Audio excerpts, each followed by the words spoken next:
Et Tamid, alors, on est à 30a, Shabbat. Alors, Gemara, du fait qu'il a été enseigné dans la dernière clause de la Mishnah que celui qui éteint une flamme le jour du Shabbat est responsable. Conclusion que cette Mishnah est conforme à l'opinion de Rabbi Yehuda, qui considère que celui qui accomplit un travail interdit le Shabbat est susceptible d'apporter une offrande pour le péché, même s'il s'agit d'un travail qui n'est pas nécessaire en soi. Melaka, Sheena, Zerika, Legoufa. Dans la Mishnah, on n'éteint pas la flamme pour obtenir le produit obtenu, en l'éteignant. Il le fait pour empêcher la lumière de briller. Si oui, de quoi traite la première clause de la Mishnah? S'il s'agit de celui qui a éteint la flamme à cause d'une personne gravement malade, le terme exempté est imprécis. Il a fallu dire permis, car il est permis même ab initio d'effectuer un travail interdit le Shabbat en cas de danger. Et s'il s'agit d'une personne non gravement malade, pourquoi celui qui a éteint la flamme est-il exempté? Il aurait fallu dire que chacun est susceptible d'apporter un sacrifice pour le péché. La Gemara répond, en fait, la première clause faisait référence à une personne gravement malade. Et elle aurait dû enseigner que cela est autorisé. Et puisque la dernière clause de la Mishnah devait enseigner que l'on est responsable dans la première clause également, elle enseignait l'emploi du terme opposé exempté afin que la Mishnah maintienne l'uniformité stylistique. La halara est en effet que non seulement on est exempté s'il éteint la lumière d'une personne gravement malade, mais qu'il est même permis de le faire ab initio. La Gemara demande, qu'en est-il de ce qu'a enseigné Rabbi Oshaya, si l'on veut éteindre une flamme le Shabbat pour une personne malade afin qu'elle puisse dormir? Il ne peut pas l'éteindre, et s'il l'a éteint, il n'est pas responsable après coup. Mais ab initio, il lui est interdit de le faire. La Gemara répond, ce n'est pas similaire, car cette beretta fait référence à une personne non gravement malade, et c'est cela est conforme à l'opinion du rabbin Shimon, qui a dit que celui qui accomplit un travail interdit et non nécessaire en soi est exempté. Notre Mishnah fait référence à une personne gravement malade. La Gemara raconte, cette question a été posée devant Rabbi Tahum du village de Nevi. Quel est l'avis religieux concernant l'extinction d'une lampe allumée devant une personne malade le jour du Shabbat? La Gemara raconte que le rabbin Tahum a prononcé une homélie entière abordant à la fois les éléments agadiques et alariques entourant ces questions. Il commença à dire, toi, roi Salomon, où est ta sagesse? Où est ton intelligence? Non seulement vos déclarations contredisent celles de votre père David, mais vos déclarations se contredisent même entre elles. Votre père David a dit, les morts ne louent pas l'Éternel, ni ceux qui descendent dans le silence. Le psaume 115, 17. Et tu as dit, et j'ai loué les morts qui sont déjà morts, plus que les vivants qui sont encore vivants. Ecclésiaste 4.2. Et puis encore, vous avez dit, si un chien vivant vaut mieux qu'un lion mort. Ecclésiaste 9.4. Ce sont des évaluations différentes de la vie et de la mort. Il a résolu les contradictions de la manière suivante. Ce n'est pas difficile. Ce que David a dit, les morts ne louent pas l'Éternel. C'est ce qu'il dit. Une personne doit toujours s'engager dans la Torah et les mitzvot avant de mourir, car une fois qu'il est mort, il est oisif de la Torah et des mitzvot, et il n'y a plus rien. Louange de sa part au Saint béni soit-il. Et c'est ce que dit Rabbi Yohanan, quel est le sens de ce qui est écrit? Libérez-vous parmi les morts comme les tués qui reposent dans la tombe et dont vous ne vous souvenez plus. Psaume 88.6. Lorsqu'une personne meurt, elle se libère de la Torah et des mitzvot. Et ce que Salomon a dit, et j'ai loué les morts qui sont déjà morts. Et ne parlait pas du tout les morts, mais faisait plutôt l'éloge de certains morts. Comme lorsqu'Israël pécha dans le désert, Moïse se tint devant le Saint béni soit-il. Il fit plusieurs prières et supplications devant lui. Et ces prières ne furent pas exaucées. Et lorsqu'il dit, souviens-toi d'Abraham, d'Isaac et d'Israël, tes serviteurs, Exode 32, 13. Ces prières furent immédiatement exaucées. Par conséquent, Salomon n'a-t-il pas parlé à bon escient lorsqu'il a dit, c'est pourquoi j'ai loué les morts qui sont déjà morts? Certes, le mérite des ancêtres décédés est plus grand que celui des justes vivants. Alternativement, le cours du monde est tel que lorsqu'un prince en chair et en os émet un décret à l'intention du public, il est incertain s'il l'exécute et incertain s'il ne l'exécute pas. Et même si l'on veut dire qu'il l'accomplisse, ce n'est pas de son vivant qu'il l'accomplisse. Après sa mort, il ne le remplisse pas. Mais Moïse, notre maître, a publié plusieurs décrets, institué plusieurs ordonnances, et ils sont en vigueur pour toujours et à jamais. Et si tel est le cas, n'est-il pas approprié ce que Salomon a dit? C'est pourquoi j'ai loué les morts qui sont déjà morts. Alternativement, une autre explication est donnée pour le verset « J'ai loué les morts qui sont déjà morts » et conforme à ce que Rav Yehuda a dit et que Rav a dit. Comme Rav Yehuda a dit, Rav a dit. Quelle est la signification du verset qui a écrit « Faites pour moi un signe pour le bien, afin que ceux qui me haïssent le voient et soient honteux ». Psaume 86, 17. David dit devant le Saint béni soit-il, « Maître de l'univers, pardonne-moi ce péché concernant Bethsabée. » Il lui dit, « Cela t'est pardonné. » David lui dit, « Montre-moi un signe dans ma vie afin que tous sachent que tu m'as pardonné. » Dieu lui dit, « Pardonné, mais du vivant de ton fils Salomon, je te ferai connaître. » Lorsque Salomon construisit le temple et chercha à amener l'arche dans le Saint des Saints, les portes s'accrochèrent et ne purent s'ouvrir. Salomon a prononcé 24 chants de louanges. Comme dans sa prière, il y a 24 expressions de prière, de chants, etc. Un roi 8, et sa prière n'a pas été exaucée. Il commença et dit, « Levez vos têtes aux portes et élevez-vous, porte éternelle, afin que le roi de gloire entre. » Psaume 24, 7. Immédiatement, les portes coururent après lui pour l'avaler, car il pensait que dans les mots « roi de gloire », il faisait référence à lui-même, et lui dirent « Qui est le roi de gloire ?» Psaume 24, 8. Il leur dit « L'Éternel est fort et puissant, l'Éternel puissant dans le combat. » Psaume 24, 8. Et il dit encore « Relevez vos têtes aux portes, oui, relevez-les, vos portes éternelles, afin que le roi de gloire entre. » Qui est donc le roi de gloire? Le Seigneur des armées. Il est le roi de gloire, c'est là. Psaume 24, 9 à 10. Et on ne lui a pas répondu. Quand il dit, ô Seigneur Dieu, ne détourne pas la face de ton oint. Souviens-toi des bonnes actions de David, ton serviteur. 2 Chroniques 6, 42. Il reçut immédiatement une réponse et un feu descendit du ciel. 2 Chroniques 7, 1. À ce moment-là, les visages de tous les ennemis de David devinrent sombres comme le fond calciné d'une marmite. Et tout Israël savait que le Saint béni soit-il lui avait pardonné ce péché. Et si oui, n'est-il pas approprié ce que dit Salomon? Et j'ai loué les morts qui sont déjà morts. David, plus que le vivant, Salomon, à la demande duquel Dieu n'a pas répondu, d'ouvrir les portes du temple. Et voici ce qui est écrit. Le 8e jour, il renvoya le peuple. Ils bénirent le roi et rentrèrent dans leur tente joyeux, le cœur joyeux à cause de toute la bonté que l'Éternel avait manifestée envers David, son serviteur, et envers Israël, son peuple. 1 Roi 8, 66. Le Gemara explique. Et ils se rendirent à leur tente, conformément à l'expression courante. La maison de chacun est sa femme.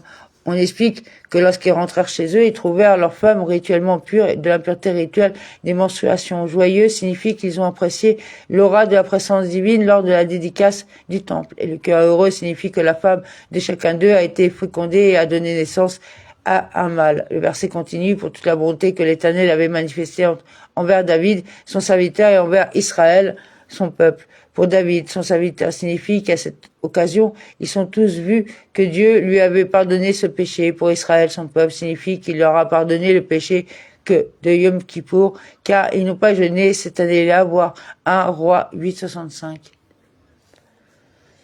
La Gemara continue, et ce que Salomon a dit, car un chien vivant vaut mieux qu'un lion mort, Ecclésiaste 9.4, est conforme à ce que Rav Yehuda a dit et que Rav a dit, comme Rav Yehuda l'a dit, Rav a dit. Quelle est la signification de ce verset que David a dit? Seigneur, fais-moi connaître ma fin et la mesure de mes jours, ce qu'elle est. Fais-moi savoir à quel point je suis de courte durée, psaume 39.5. Cela signifie que David a dit devant le Saint béni soit-il, Maître de l'univers, Seigneur, fais-moi connaître ma fin. Dans combien de temps vais-je mourir? Dieu lui dit, il est décrété que devant moi que je ne révélerai pas la fin de la vie de la chair et du sang. Il demanda en outre, et la mesure de mes jours, quel jour de l'année vais-je mourir? Il lui dit, il a été décrété devant moi de ne pas révéler la mesure des jours d'une personne. Il demanda encore une fois, fais-moi savoir à quel point je suis éphémère. Quel jour de la semaine vais-je mourir? Il lui dit, tu mourras le Shabbat. David demanda à Dieu, laissez-moi mourir le premier jour de la semaine afin que l'honneur du Shabbat ne soit pas terni par la douleur de la mort. Il lui dit, ce jour-là, le temps du royaume de ton fils Salomon est déjà arrivé. Un royaume n'empiète pas sur un autre et ne soustrait même pas un cheveu autant imparti à un autre. Il lui dit, je céderai un jour de ma vie et je mourrai la veille du Shabbat. Dieu lui dit, car un jour dans tes parvis vaut mieux que 1000. Psaume 84, 11. Un seul jour pendant lequel vous vous asseyez et vous engagez dans la Torah, mais est préférable aux 1000 holocaustes que votre fils Salomon offrira devant moi sur l'autel, voir 1 Roi 3, 4. Daf 30b. Qu'a fait David? Chaque Shabbat, il s'asseyait et apprenait toute la journée à se protéger de l'ange de la mort, le jour où l'ange de la mort était censé mettre son âme au repos. Le jour où David était censé mourir, l'ange de la mort se tenait devant lui et ne pouvait pas le vaincre parce que sa bouche ne s'arrêtait pas d'étudier. L'ange de la mort dit, « Que dois-je lui faire ?» David avait un jardin, Bustana, derrière sa maison. L'ange de la mort est venu, à grimper et à secouer les arbres. David est sorti pour voir. Alors qu'il montait l'escalier s'est brisé sous lui. Il fut surpris et silencieux. Il interrompit un instant ses études et mourut. Puisque David est mort dans le jardin, Salomon a envoyé la question suivante à la salle d'études. Mon père est mort et il se couche au soleil, et les chiens de la maison de son père ont faim. Il a lieu de s'inquiéter de peur que les chiens ne viennent nuire à son corps. Que dois-je faire? Il lui envoya une réponse, découper une carcasse animale et placer là devant les chiens puisque les chiens ont faim. Il est permis de manipuler la carcasse animale pour les nourrir. En ce qui concerne ton père, il est interdit de bouger son corps directement. Placez une miche de pain ou un bébé sur lui et vous pourrez le déplacer à l'ombre grâce au pain ou au bébé. Et n'est-il pas approprié ce que Salomon a dit, car un chien vivant vaut mieux qu'un lion mort? La conclusion ultime de cette discussion est que la vie est préférable à la mort. Et maintenant, en ce qui concerne la question que j'ai posée devant vous, Rav Tahum parla modestement, car en fait, il lui avait posé la question. Une lampe est appelée ner et l'âme d'une personne est appelée ner. Comme il est écrit, l'esprit de l'homme est une lampe ner du Seigneur. Verbe 20-27. Il est préférable que la lampe d'un être de chair et de sang, une véritable lampe, n'éteigne au profit de la lampe du sang, béni soit-il, l'âme d'une personne. Il est donc permis d'éteindre une femme pour le bien d'une personne malade.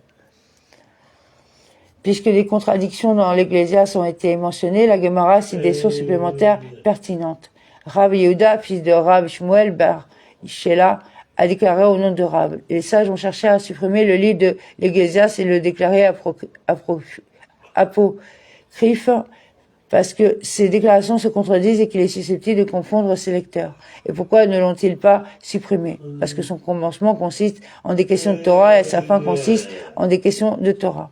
Les détails apparemment contradictoires sont secondaires par rapport à l'essence du livre qui est la Torah. La Gemara précise son début est constitué de questions de Torah comme il est écrit quel profit l'homme a-t-il de tout son travail qu'il accomplit sous le soleil. Ecclésiaste 1.3. Et les sages de l'école de Rabbi Yanaï ont dit, par déduction, c'est le soleil que l'homme ne tire aucun profit de son travail. Cependant, avant le soleil, c'est-à-dire lorsqu'il est engagé dans l'étude de la Torah qui a précédé le soleil, il y a un profit. Sa fin consiste en des questions de la Torah, comme il est écrit, la fin de la question, tout ayant été entendu. Craignez Dieu et gardez ses mitzvot, car c'est là l'homme tout entier. Ecclésiaste 12-13. À propos de ce verset, la Gemara demande quel est le sens de la phrase, car ceci est l'homme tout entier. Rabbi Eliezer a dit, le monde tout entier a été créé uniquement pour cette personne. Rabbi Abba Bar Kahana a dit, cette personne est l'équivalent du monde entier. Shimon ben Azaï dit, et certains disent que Shimon ben Zoma dit, le monde entier a été créé uniquement pour accompagner cet homme afin qu'il ne soit pas seul. Et au fond, la Gemara demande que signifient ces déclarations qui se contredisent. Il est écrit, la contre-variété vaut mieux que le rire, Ecclésiaste 7.3. Il est écrit, j'ai dit du rire, c'est louable, Ecclésiaste 2.2. Ce qui signifie que le rire est louable. De même, dans un verset, il est écrit, j'ai donc recommandé la gaieté, Ecclésiaste 8.15. Et dans un autre verset, il est écrit, et de la joie. Qu'est-ce que cela accomplit? Ecclésiaste 2.2. La Gemara répond, ce n'est pas difficile, car la contradiction peut être résolue. La vexation vaut mieux que le rire signifie.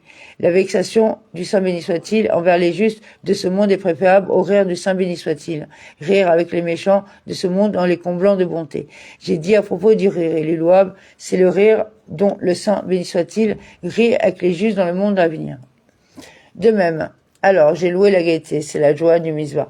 Et de la gaieté, qu'est-ce que ça fait? C'est une joie qui n'est pas la joie du mitzvah. L'éloge de la joie mentionné ici est pour vous enseigner que la présence divine ne repose sur un individu ni dans une atmosphère de tristesse, ni dans une atmosphère de paresse, ni dans une atmosphère de rire, ni dans une atmosphère de frivolité, ni dans une atmosphère de conversation vaine, ni d'une atmosphère de bavardage inutile, mais plutôt d'une atmosphère imprégnée de la joie du mitzvah.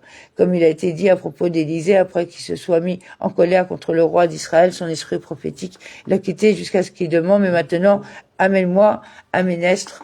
Et il arriva que pendant que le musicien jouait, la main de l'Éternel fut sur lui. 2 Rois 3.15. Rav Yehuda a dit, de même, il faut se réjouir avant de parler de Alara. Rava a dit, et de même, il faut être joyeux avant de s'endormir pour pouvoir faire un bon rêve. La Gemara demande, est-il vrai que l'on devrait introduire les questions de Alara avec joie? Rav Giden n'a-t-il pas dit que Rav a dit? Tout érudit de la Torah qui s'assoit devant son professeur et dont l'élève ne dégouline pas de myrrhe à cause de la peur de son professeur, ses lèvres seront brûlées. Comme il est dit, ses lèvres sont comme des lys, dégoulinant de myrrhe qui coule, Shoshanim Notefot, mort au vert. Cantique des Cantiques 5.13. Il interpréta de manière homilétique. Ne lisez plus myrrhe qui coule, lisez plutôt mar, l'amertume coule à flot. De même, ne lisez pas les Shoshanim, les lys, lisez plutôt les Sheshonim qui étudient, ce qui signifie que l'élève qui étudie la Torah doit être plein d'amertume. La Gemara explique, ce n'est pas difficile, il n'y a pas de contradiction ici, car ici où il est enseigné qu'il faut introduire la question de Alara avec joie, cela fait référence à un rabbin. Et cela où il est enseigné qu'il faut être rempli de l'amertume fait référence à un élève qui doit écouter son professeur avec appréhension.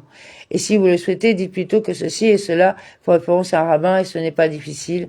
Ici, on lui a enseigné qu'il doit être joyeux. C'est avant qu'il commence à enseigner, tandis que là où il a été enseigné qu'il doit être rempli d'amertume et d'inquiétude, c'est après qu'il a commencé à enseigner la Alara. Cette explication est semblable à celle donnée par Rabat. Avant de commencer à enseigner la Alara aux sages, il disait quelque chose d'amusant et les sages étaient acclamés. Finalement, il s'est assis avec appréhension et a commencé à enseigner la Alara. Et poursuit la Gemara. Les sages ont également cherché à supprimer le livre des Proverbes parce que ces déclarations se contredisent. Et pourquoi ne l'ont-ils pas supprimé? Ils dirent, dans le cas du livre de l'Ecclésiaste, ne l'avons-nous pas analysé, trouvé une explication selon laquelle ces déclarations n'étaient pas contradictoires? Là aussi, analysons-le, n'étaient pas contradictoires et que signifient ces déclarations se contredisent? D'un côté, il est écrit, ne répondez pas à l'insensé selon sa folie, de peur que vous ne soyez aussi comme lui. Proverbe 26.4. Et d'autre part, il est écrit, répondez à l'insensé selon sa folie, de peur qu'il ne devienne sage à ses propres yeux. Proverbe 26.5.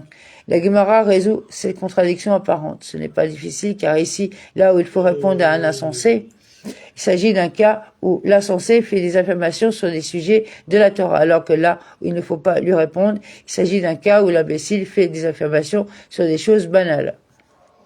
La Gemara raconte comment les sages se sont comportés dans des circonstances, comme dans le cas de cet homme qui se présenta devant Rabbi Yehuda Anassi et lui dit « Ta femme est ma femme et tes enfants sont mes enfants ». Rabbi Yehuda Anassi lui dit « Veux-tu boire une coupe de vin ?» Il a bu, a éclaté et est mort. De même, la Gemara raconte, il y avait cet homme qui se présenta devant Rabbi Iya et lui dit, ta mère est ma femme et tu es mon fils. Il lui dit, veux-tu boire une coupe de vin? Il a bu et a éclaté et est mort. Le rabbin Iya a déclaré à propos de l'incident impliquant le rabbin Yehuda Anassi, la prière du rabbin Yehuda Anassi pour que ses enfants ne soient pas rendus mamzerim, enfants de relations illicites, il a été efficace pour lui. Comme lorsque Rabbi Yehuda Anassi priait, il disait après sa prière que soit ta volonté au Seigneur mon Dieu, que tu me délivres aujourd'hui des impudents et de l'insolence. L'insolence dans ce cas fait référence au Mazerut. C'est grâce à sa prière que cet homme a éclaté et n'a pas réussi à dénigrer les enfants de Rabbi Yehuda Anassi. En matière de Torah, quel est le cas dans lequel le verset dit qu'il faut répondre à la folie d'un insensé? Comment dans le cas de Rabban Gamiel était assis et il interprétait un verset de manière homilétique? Dans le futur, dans le monde à venir, une femme accouchera chaque jour, comme il est dit. La femme qui enfante est celle qui enfante. Ensemble, Jérémie 31.7, expliquant que la naissance aura lieu le même jour que la conception. Un certain étudiant s'est moqué de lui et a dit « Cela ne peut pas être le cas car il a déjà été dit « Il n'y a rien de nouveau sous le soleil ». Ecclésiaste 1.9. Rabban Gamiel lui dit « Viens et je te montrerai un exemple de cela dans ce monde. » Il l'a emmené dehors et lui a montré une poule qui pond des œufs tous les jours. Et de plus, Rabban Gamiel s'est assis et a interprété un verset de manière homilétique. Dans l'avenir, dans un monde à venir, les arbres produiront des fruits chaque jour, comme il est dit, et produiront des branches et porteront du fruit. Ézéchiel 17.23. Tout comme une branche pousse chaque jour, de même un fruit sera produit chaque jour. Un certain étudiant s'est moqué de lui et a dit, n'est-il pas écrit, il n'y a rien de nouveau sous le soleil? Il lui dit, viens, je te montrerai un exemple de cela dans ce monde. Il est sorti et lui a montré un caprier dont une partie est comestible à chaque saison de l'année. Et de plus, Rabban Gamliel s'assied et interpréta un verset de manière homilétique. Dans le futur, le monde d'avenir, Eretz Israël produira des gâteaux et des vêtements de laine fine qui pousseront dans le sol comme il est dit, que le grain soit abondant dans le sol, la terre. Un certain étudiant s'est moqué de lui et lui a dit, il n'y a rien de nouveau sous le soleil. Il lui dit, viens et je te montrerai un exemple dans ce monde. Il est sorti, il lui a montré des truffes et des champignons qui sortent de terre au cours d'une seule nuit et ont la forme d'une miche de pain. Quant aux vêtements de laine, il lui montra la couverture d'un cœur de palmier d'une jeune branche de palmier qui est enveloppée dans une fine couverture semblable à un filet. Puisque la Guémara évoquait la patience des sages qui restent silencieux face à des commentaires absurdes, elle cite d'autres exemples pertinents. Les sages ont enseigné dans une beretta, une personne doit toujours être patiente comme Hillel et non impatiente comme Shamaï.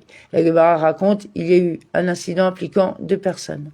Et on continuera demain. Amen. Merci pour l'écoute, les partages. Et Rak Sameach à tous.